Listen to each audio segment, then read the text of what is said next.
Halo semuanya, selamat datang kembali di Coding Academy bersama saya Muhammad Ilman. Dan di video kali ini kita akan belajar mengenai comments dan variabel dalam JavaScript.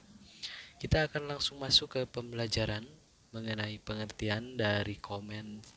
Oke, jadi comment adalah sebuah bagian instruksi yang dilewatkan atau diabaikan oleh sebuah compiler. Jadi bisa disebut tidak dikompil. Biasanya, comments ini digunakan untuk menjelaskan kode atau parameter yang dibutuhkan sesuai oleh sebuah function, constructor dan lain sebagainya. Kalau mengenai constructor mungkin nanti kita belajar di dalam OOP ataupun Object Oriented Programming. Oke, jadi komen ini memiliki dua jenis. Yang pertama itu ada komen satu baris dan yang kedua adalah komen yang lebih dari satu baris. Untuk komen yang satu baris, teman-teman bisa lihat di sini contohnya menggunakan double slash, lalu masukkan komentarnya. Selanjutnya untuk komen yang lebih dari satu baris menggunakan slash bintang bintang slash, lalu commentsnya di dalamnya. Jadi ini bisa lebih dari satu baris. Oke. Jadi kita akan langsung saja mencobanya. Kita akan lihat seperti apa. Oke, dan di sini untuk menggunakan sebuah komen kita bisa menggunakan double slash seperti itu, atau teman-teman bisa langsung control slash untuk yang komen satu baris. Jadi di sini adalah komen yang satu baris ya. Untuk yang menggunakan komen yang lebih dari satu baris, teman-teman bisa memasukkan slash bintang bintang slash seperti itu. Lalu di dalamnya teman-teman bisa masukkan komennya bisa lebih dari satu baris. Misalkan di sini ada satu, ada dua, tiga dan seterusnya. Di sini akan dianggap sebuah komen. Kalaupun kita menggunakan konsol untuk menjalankan file JavaScript ini, maka yang ditampilkan adalah tidak ada apa-apa karena ini tidak dijalankan oleh si browser sendiri ataupun jika kita menggunakan Node.js dalam terminal seperti itu. Oke, selanjutnya kita masuk mengenai pembahasan variabel. Oke. Kita akan terlebih dahulu melihat pengertian dari variabel. Variabel adalah sebuah wadah untuk menyimpan sebuah nilai atau data yang nantinya disimpan dalam memori komputer dan nantinya kita gunakan dalam membuat serangkaian kode ya. Oke, untuk membuat sebuah variabel, tentu kita memerlukan sebuah keyword. Keyword di sini ada, saya membagi menjadi dua, ada primitive keyword dan modern keyword. Jadi untuk primitive keyword kita bisa menggunakan par. Ya, jadi par ini memiliki kontroversi di kalangan para programmer atau di kalangan para pengembang JavaScript. Maka untuk itu distandarisasi dua keyword yang distandar oleh European Computer Manufacturer Association atau ECMA. Oke, jadi ECMA memberikan standar kepada JavaScript. Untuk sebuah keyword kita bisa menggunakan const dan let.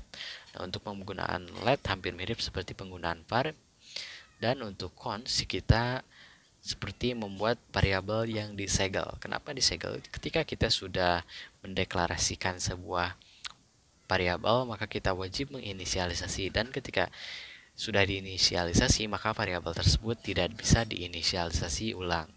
Nah, selanjutnya untuk penulisan dari variabel itu sendiri, caranya kita pertama itu harus mendeklarasikan sebuah variabel. Jadi untuk mendeklarasikan sebuah variabel, kita terlebih dahulu harus tahu penulisan sebuah variabel itu bisa diawali oleh atau tanpa karakter underscore.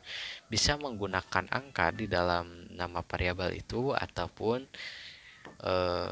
kita juga tidak boleh menambahkan karakter white space atau spasi di dalam nama dari variabel. Dan juga kita tidak boleh menyertakan karakter spesial seperti karakter double slash dan lain sebagainya. Nah, untuk itu kita bisa menggunakan teknik karakter yang diberi nama teknik camel case seperti yang dicontohkan di sini. Jadi ini contoh penulisan teknik camel case. Nah, untuk penamaan variabel harus menunjukkan atau mencerminkan isi dari sebuah variabel tersebut. Misalkan isi dari variabel tersebut adalah isi nama-nama orang, maka kita bisa mendeklarasikan nama variabelnya misalkan dengan variabel orang, lalu isi di dalamnya bisa berupa data di dalamnya itu bisa berupa array dan lain sebagainya. Nanti kita bisa belajar pada video mengenai tipe data ya. Oke, selanjutnya setelah kita mendeklarasikan, ini dicontohkan dengan let, kita akan melihat contoh yang sudah dideklarasi dan diinisialisasi menggunakan const. Jadi kurang lebih seperti ini, ada keywordnya const, lalu nama variabel, lalu kita assignment di sini menggunakan karakter sama dengan di sini. Selanjutnya kita masukkan string di sini, stringnya berisi nilai /data. Oke, jadi ini contohnya. Dan ini juga ketika kita melakukan proses inisialisasi, kita bisa sebut juga kita melakukan assignment expression, karena kita menghasilkan atau mengembalikan sebuah nilai, dan intinya kita memasukkan sebuah nilai ke dalam sebuah variabel. Kita akan langsung mencobanya. Oke, jadi di bawah sini saya akan buat sebuah variabel. Kita menggunakan keyword par. Jadi ketika kita menggunakan keyword par, kita bisa deklarasikan. Misalkan di sini gelas. Sebentar.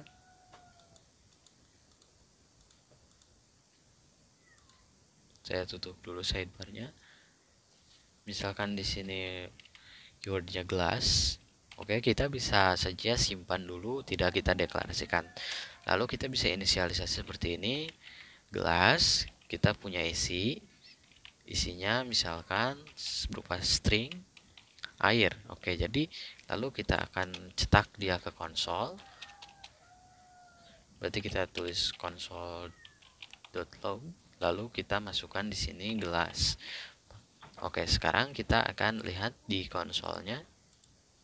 Oke, maka isi dari gelas air, tidak terjadi error.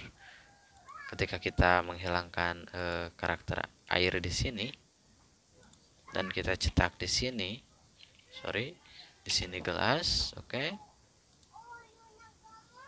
Kita lihat, oke, maka undefined karena variabel ini isinya kosong, tidak kita inisialisasi. Oke.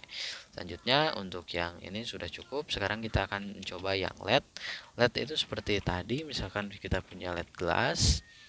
Oke, kita bisa simpan, lalu kita bisa inisialisasi di bawah gelas sama dengan misalkan kopi seperti itu ya. Nah, sekarang setelah itu kita coba lihat, nah maka isinya adalah kopi. Nah, ketika kita tidak inisialisasi, maka isinya adalah undefined, menghasilkan output undefined. Oke, sudah cukup. Sekarang kita masuk ke const. Yang menarik di sini ketika kita tidak bisa hanya melakukan deklarasi. Oke, ketika kita hanya melakukan deklarasi seperti ini, misalkan const gelas lagi, maka ini akan menghasilkan output error di konsol seperti itu. Oke, sebentar. Oke. Nah, di sini sudah terlihat errornya. Sekarang berarti kita harus menginisialisasi. Nah, ketika kita akan menginisialisasi pun kita tidak bisa menginisialisasi seperti tadi. Misalkan kita beri di sini, di sini misalkan gelas sama dengan teh misalkan. Nah, ini juga akan menghasilkan output yang error ya. Oke, di sini masih error ya. Nah, berarti suatu kewajiban ketika kita menggunakan keyword const pada saat membuat variabel, maka kita harus langsung menginisialisasi setelah mendeklarasikan. Jadi seperti ini, misalkan ada gelas yang isinya adalah teh misalkan seperti itu. Nah, ketika kita cetak di layar, maka hasilnya adalah outputnya teh. Oke, seperti itu. Nah, kita pun setelah kita menginisialisasi, kita tidak bisa menginisialisasi ulang. Misalkan di sini gelas sama dengan string kopi misalkan. Nah, ini juga akan menghasilkan output yang error. Saat browser mereload halamannya ya, akan tampil errornya di konsolnya. Karena kita cetak lognya ke konsol. Seperti itu. Oke, jadi itu saja pembelajaran yang kita bahas kali ini. Jadi di sini juga saya menggunakan sebuah Oke, nah di sini sudah katanya sudah di assignment ya. Oke, di bawah errornya sudah terlihat. Oke, satu lagi di sini ini adalah sebuah contoh saja. Misalkan ini kita punya gelas tadi ya. Gelas itu punya data atau isi datanya. Di situ ada kopi, ada teh, bisa susu, bisa jus ya. Nah, kopi dan teh dan susu dan jus ini kan punya karakter tersendiri, punya tipenya tersendiri, punya cara penyajian tersendiri. Nah, itu dikelompokkan berdasarkan tipe. Ya, tipe tersebut adalah tipe yang membedakan antara suatu data. Berarti kita bisa sebut dengan tipe data. Nah, nanti kita akan belajar mengenai tipe data di video setelah ini atau di video selanjutnya. Oke, jadi saya ucapkan terima kasih untuk pertemuan kali ini. Saya tutup. Mudah-mudahan apa yang saya berikan bermanfaat. Jangan lupa jika kalian suka dengan videonya, jangan ragu untuk tekan subscribe, juga like dan share ke teman-temannya supaya teman-temannya juga bisa ikut belajar bareng JavaScript dasar di Coding Academy. Oke, saya Muhammad Ilman, Coding Academy, Programming is Fun. Sampai jumpa di video selanjutnya.